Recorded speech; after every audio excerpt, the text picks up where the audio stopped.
Well, Jake is a Newcastle fan and advises us not to laugh at Simon talking about Chelsea finishing in a high position, but certainly have a bit of a snigger at Mr. Pearce here for predicting that Newcastle will go on and win the Premier League.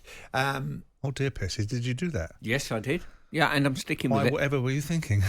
I'm seeing De Bruyne dropping out of Newcastle. I think some of the other teams have got too much. You think do. Newcastle are going to win the league?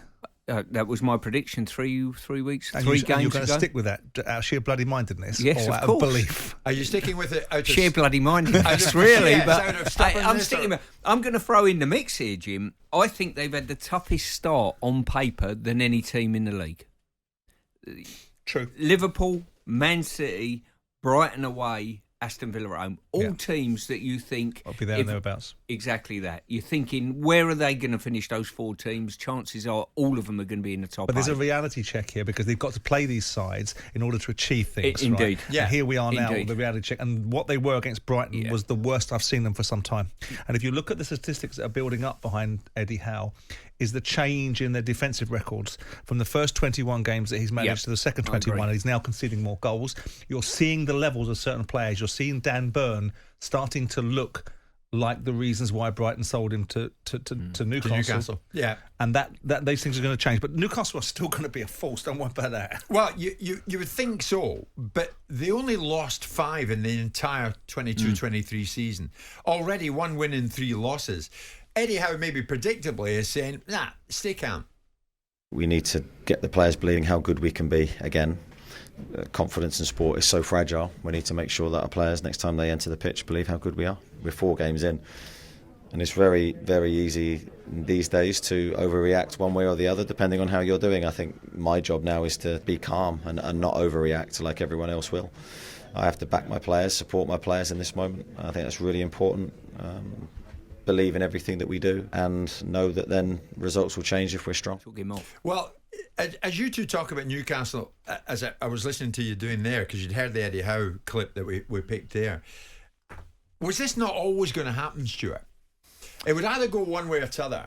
They'd hit their straps early. As you say, they've had a tough start. Yeah. But the expectation level on Newcastle is enormous this season. It is, and the extra games programme as well with Champions League, and helped by Stuart forecasting they're going to win the league. Obviously, yes. Yeah. I mean, my prediction last year was Liverpool, and that didn't go so well. Listen, I looked at Newcastle, and I've been to a couple of games up at St James's last year, and they played magnificently well. He's got a really good squad, a great work ethic. I just thought if they build on what they did last year, they didn't concede many goals, as Simon mentioned earlier. And I think this season the Liverpool games really hurt them because at 1-1 they should have gone after Liverpool and should have beaten Liverpool, I think. Credit to Liverpool, made good substitutions that impacted the game and got Liverpool over the line. It's a great result for Liverpool eventually, going down to 10 men. But that was a big game that I think hurt them and hurt the performance at Brighton potentially. I agree with that, Stuart, but the likes of Liverpool and Manchester City, and I was at Manchester City, Newcastle last weekend, are these not 2 of the kind of opponents that they are now looking to overhaul? If you're going to win the league and make my prediction correct, you're absolutely right, especially when Liverpool go, you're at home to Liverpool, tough start down or to not, 10 men. Tough start. They haven't done it. It's a bad points tally for them at this moment in time, albeit they've had 4 tough fixtures to start the league with. And they've now got Brentford, Sheffield United, Burnley and West Ham coming up. So that's more akin with an opportunity to gain points.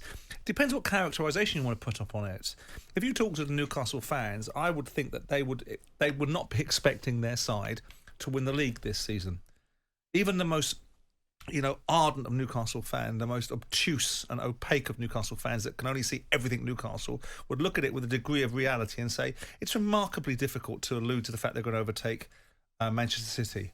They're going to overtake Arsenal. But those same Newcastle fans wouldn't have expected 1 win and 3 losses in the first 4. Well, okay, but maybe that's quite a useful thing to have happen to them. So it dampens people's expectations. They're in the Champions League. This is always going to be a remarkably challenging season for them. I said at the beginning of the season, if Newcastle get in the top 4 again, that will be as equally as a remarkable achievement. In fact, a more remarkable achievement to get in again than they did in the first time around, because there were a lot of clubs that were off where you wouldn't have expected them to be. Yeah. You wouldn't have expected Liverpool to drift as they drifted. You wouldn't expect Chelsea, and Chelsea's situation hasn't resolved itself, and you wouldn't have expected Tottenham.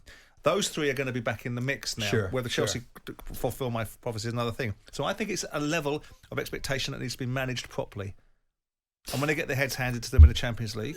What results do you expect from these games then? So Manchester City away, if you get anything there, any team get anything there on their own soil, you've done well. Absolutely. Liverpool at home, toss of a coin which way that goes. Yeah. Toss of a coin. And then from the other games, they got 3 points from the two games. They were being against pretty good sides in comprehensively the at Premier Brighton, League. weren't they? They were. That would be the alarm bell for me with Eddie. I think Eddie's biggest frustration this year, I looked at his face when he interviewed against Liverpool and I watched the game, that his team didn't go and actually put Liverpool to the sword. And I think taking Gordon off, who was absolutely destroying Trent Alexander, was probably... Is that because they're not quite there yet, Stu?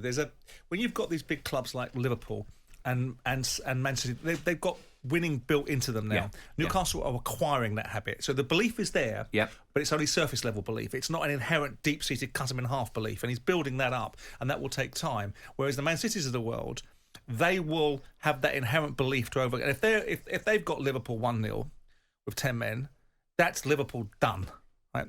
Whereas Newcastle are a different proposition, both from a managerial point of view and from a culture point of view, where this group of players are beginning to believe, but they don't have that deep-seated belief yet because they've got nothing to base it upon. No, I totally agree. That you see in all winners. Yeah. In every sport. What date of what month do you want to change your prediction? Back end of May. Did he put any money on it? How comes I never got that opportunity to change my prediction when you were busily waiting to coin it in? You were offered double or quits. You know, that's not much of a prediction, was it? Oh, you didn't take it. And that's why you took off up £1,000 in 20p coins. It would have been £2,000 then, wouldn't it? 12:15. Jim White and Simon Jordan. Monday to Friday mornings from 10 on AM, on DAB, via the talkSPORT app and on your smart speaker. talkSPORT.